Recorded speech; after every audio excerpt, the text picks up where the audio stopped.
had a very bumpy flight getting to where I'm at right now, at the rental car place. Got a rental car, so let's see if we can really make this traffic talk as I drive. Let's see what we're working with. This is what they got for me. I think this is a Honda Accent, right? Hyundai Accent. Yeah, it's a Hyundai Accent. Didn't need anything fancy. Only going to be here a couple of days. So, yeah, let's see if we can get some traffic talk going.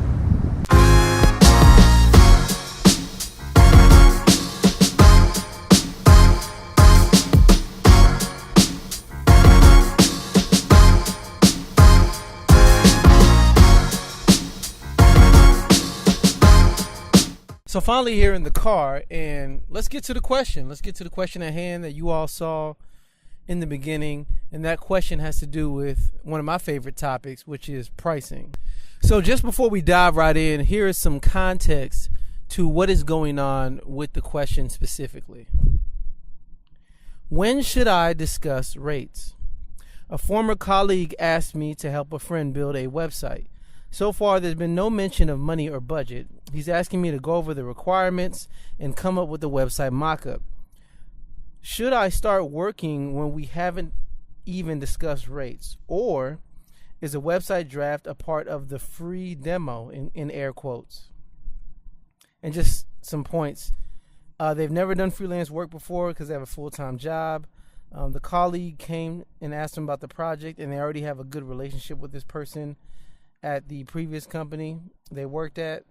And also, they don't want to demand very high rates in this instance, but they do expect to get paid.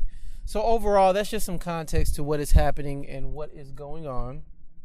And more specifically, I want to speak to something that was mentioned in the question, even the part that had context. It said, and I'm looking at it right now, it says,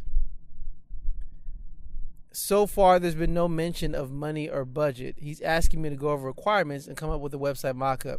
Should I start working when we haven't even discussed rates? The comment of should I start working, the moment someone comes to you and asks you to do work, you're already working. What I mean by that is the thought process, the strategy, you starting to think about how you can best help this person, and maybe in your mind you're imagining colors or layout, different website possibilities, font choices. Your mind is already working mentally. So technically the work has started. The work has literally started. And really, as creatives, something that we really need to think about is there's a difference between execution and actually doing work, and planning and strategy. And more of us, myself included, need to move forward towards strategy. Lately, I've been listening to The Future. The Future is a resource set up by Chris Do. He has a design studio called Blind, and he talks more about strategy, this thought and idea of the fact that you need to get paid to think, not just get paid to push pixels or make a graphic or make a flyer or make a website or even coding and development. You need to get paid for your thoughts, because there are many people that can code. There are many people that can build websites. However, the more important thing is the thought process and how you go about doing so and why it's beneficial to the particular customer or client. So as a creative, your thoughts are very important, and they're a part of the whole creative process. So I just wanted to speak to that because I don't want to get too caught up in semantics or words or anything, but how the question was asked, it made it seem like thinking about something or coming up with a mock-up doesn't count. And the actual work is the building of the website. That's how it made it seem in the questioning. And I just want to make it really clear and say that regardless of anything, that's not true. Because, and just a quick sidebar, There's a difference between web design and web development. Oftentimes, things are pushed together when it comes to website and web design. We just group those together. We assume that, and I'm a web designer, we assume that a web design means someone is going to build a website. Someone's going to lay out the website and then build it and code it and make it functional. And those are two very different things. There are web designers who only use programs like Photoshop, Sketch, Figma, different things like that. And they literally design the graphics, the look, the layout, sometimes even the user experience or the user interface. That's very different from the actual code or writing in PHP or writing in JavaScript or writing in React.js or whatever it may be. That's a very different thing. They're not the same. So it's important to note that though people group them and make it seem like they're the same thing, they're very different. And we need to pay for each step of the process. There are times to where you get clients and you group everything together and the client pays you and you don't separate out to the client. You just know internally it's separate.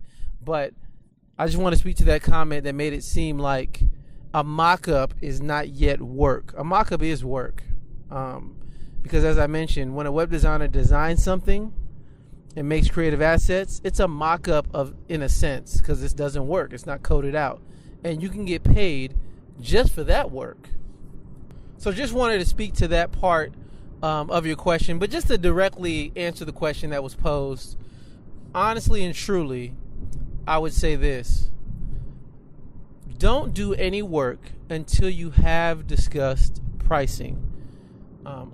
Honestly, I don't like giving pricing quotes when just talking to somebody in passing because you can never give an exact estimate when you're talking to someone. It takes time to really think about what it is that you want, and you might need to advise them on what they need because they don't know. So I don't like giving quotes just in passing. However, you do need to help frame what the cost will be in the person's mind. You know, they need to decide whether or not they can afford you. And maybe there's a way that you can talk to them and work with them so that they can afford you. But if somebody just asks you a question, I'm interested in a website, this is what needs to be done, simply say it. Somebody literally just texted me the other day and I answered the question and I just said, well, it's a range. The range is going to be between this number and that number. You have to give an anchor or a pricing anchor in the person's mind so that they are at least aware in their expectations of what they will pay. Now, I do recognize that when you give an anchor, because whenever I give a range, the next question is, I don't need anything that big. It's something small. Regardless, I just repeat it, and then I make the comment of, that's a range. I really don't know specifically what the exact amount would be because it would take time for us to talk and dive into the specific details. But normally when I work with clients, that's how much it costs. And then I explain that when it comes to web design, you really get what you pay for. So I'm not afraid to tell them to go to a website service. Go to Squarespace. If you can't afford me, that's fine. Go to Squarespace, who is not sponsoring this episode, by the way. But so that's not an invitation. But hey, if it happens, great. But I'm not afraid to say that. I'm not afraid to say no if somebody can't afford me, because in actuality, if the person can't afford me, I'm not really saying no. It just doesn't really work because the budgets don't line up, and I might not be the best person to work with them. That's another thing that you have to come to grips with as well. The fact that, hey, you might not be the best person to work with them. So you do have to be willing to say no as well. But again, speaking directly to this question, talk up front about rates. That should be one of the early conversations that you have. And there's actually an episode of Freelance Jumpstart TV. I believe it's episode 24. where I talk about how to qualify a client or how to qualify a lead. Basically, somebody who is interested in working with you, how do you qualify or know whether or not it'll work for you both or it's a good fit? And, that pretty much goes, you talk to them, you see if they can afford you price-wise. That's one of the first things. You also talk to them and see, do you like talking with this person? Could you see yourself speaking with this person on a regular basis, working with them? Maybe are they kind? Are they courteous? Are you interested in the project? That type of thing. You're just trying to get a feel for them. And then you really have to see what their deadline is and if it's realistic and it lines up with everything that you have going on. And another thing that I do like to check for is, does the person recognize that from the onset, I am the expert giving them advice and I only care about their success? You brought up, rates. A lot of times people bring up the question of pricing, and I talk to them and say, the price is this. Now, if they reply with, man, that's a lot of money, I may tell them or ask them, tell me more about your business, because I try to find ways to say, this is an investment, and if you change these things in your business, really my service pays for itself, right? So that's something I definitely try to communicate to the person when we're talking about rates and pricing and different things like that. So again, just to make sure I hit on all the points of your question, should you start working? The answer directly is no.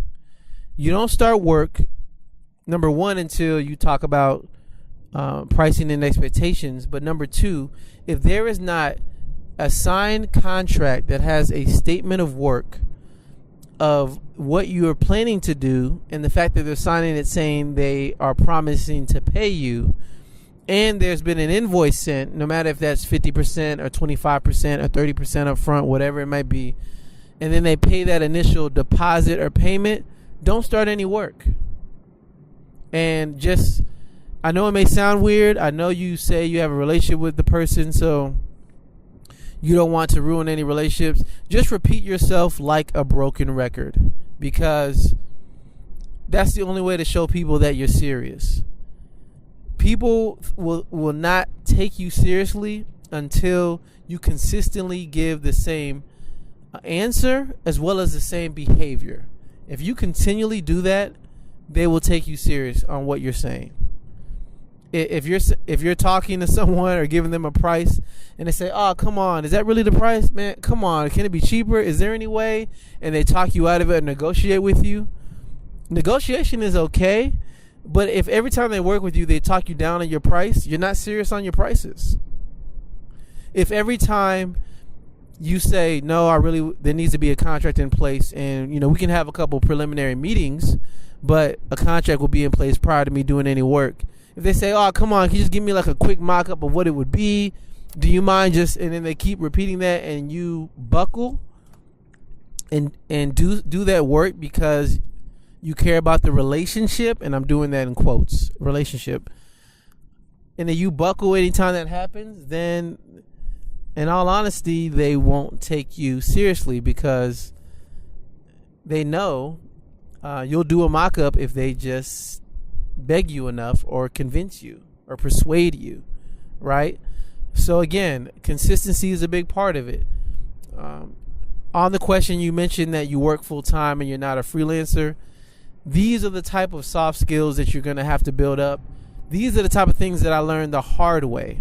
And the reason I have such a strict stance against some of the things we're talking about and saying that, no, don't work unless there's a contract in place.